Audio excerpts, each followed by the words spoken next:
To raise $300 million, you're going to have to find one broad-based tax that will bring in approximately $200 million.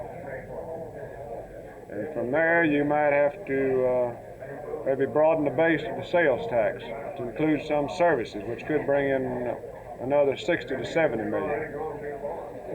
The cigarette tax itself would bring in approximately 80 million, depending on whether you go 4 cents or 5 cents on a package.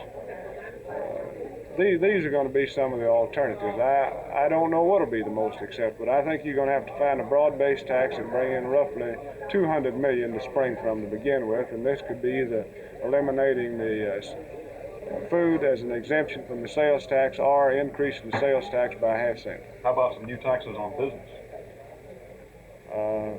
The governor also had this in each one of his 5 recommendations, and they range all the way from natural gas, also to corporate income tax, and franchise tax.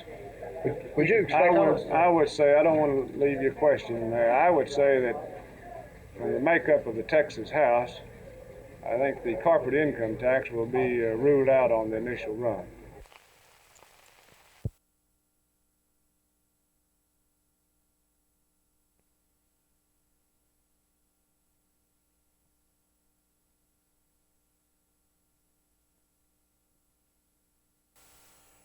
We're supporting this because we feel that we must give some semblance of human dignity to the life of the people who need the small amount of support which we give them.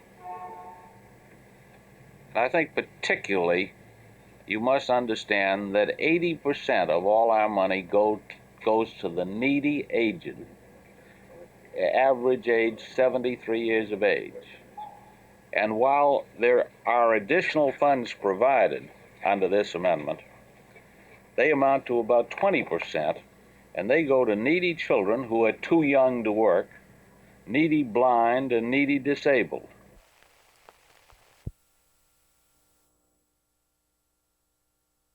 Recent studies by the Texas Highway Department and by the Texas Alcohol and Narcotics Education Group here in Dallas have shown that the biggest part of this problem is caused by non-returnable cans and non-returnable bottles. In fact, 90% of this part of the problem is caused by non-returnable beer cans and bottles. I think on the average mile of Texas highway, for instance, there are something like 1,400 non-returnable cans and bottles found by both the Texas Highway Department and by TAME. Only 30 of these bottles were returnable.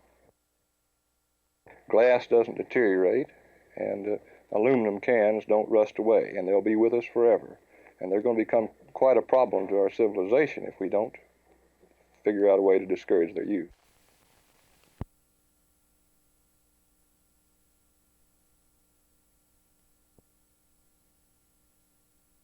What would you say the chances are of the passage of this bill? I would say unless the public becomes greatly aroused by the litter alongside the highways, then the chances of passage is practically none. But I think if people will begin to look out their windows along the highway and get disturbed about something I believe they should be disturbed about, then it will pass if the people become concerned.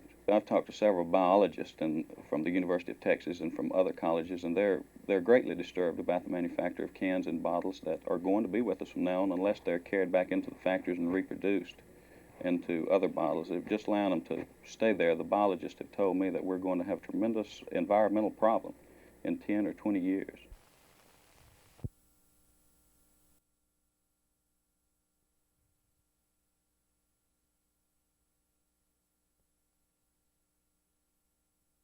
Mr. Coffey, what did today's Texas Supreme Court ruling on Sunday accomplish? The ruling by the Supreme Court opened the door for a further look at their being in violation with the antitrust laws of the state of Texas. Now, this would put them in violation of a felony, is that correct? That's correct. I understand there's also a case to be tried before the Supreme Court. I think it came out of San Antonio with regard to the Sunday closing law. Now, supposing that this law is upheld by the Supreme Court in that case, does that also put Sunday Co. in violation of that? They are conceivably in violation of both the felony of antitrust, in violation of antitrust laws, and the misdemeanor Sunday closing.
Here for University.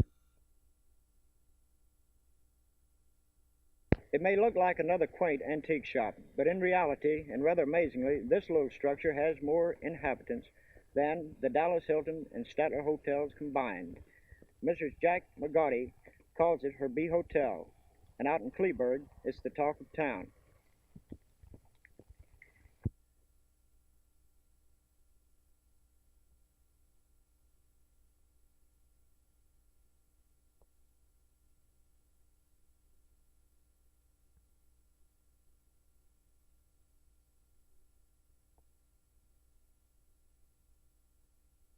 What is that bee doing up there? It looks like it's carrying another one off. This one is carrying a dead bee out.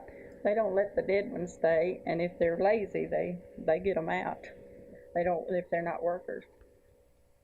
And what about this group over here? See all these they look like mountains. Well, they're so thick now you can't see, but they live under there, and they go. But all this right here is new honey that they're making. And up here is where they're sealing it to the glass, where we just put the glass in a couple of months ago. Do you intend to rob this hive when the honey's ready? Yes, there's a man that's a professional bee man, and he's going to rob them. They fixed this glass, or made this glass with screws so they could take the screws out and rob the bees. It's really something. I've never seen bees except out in the field in little boxes. Tommy Ayers, Channel 8 News in Kleberg.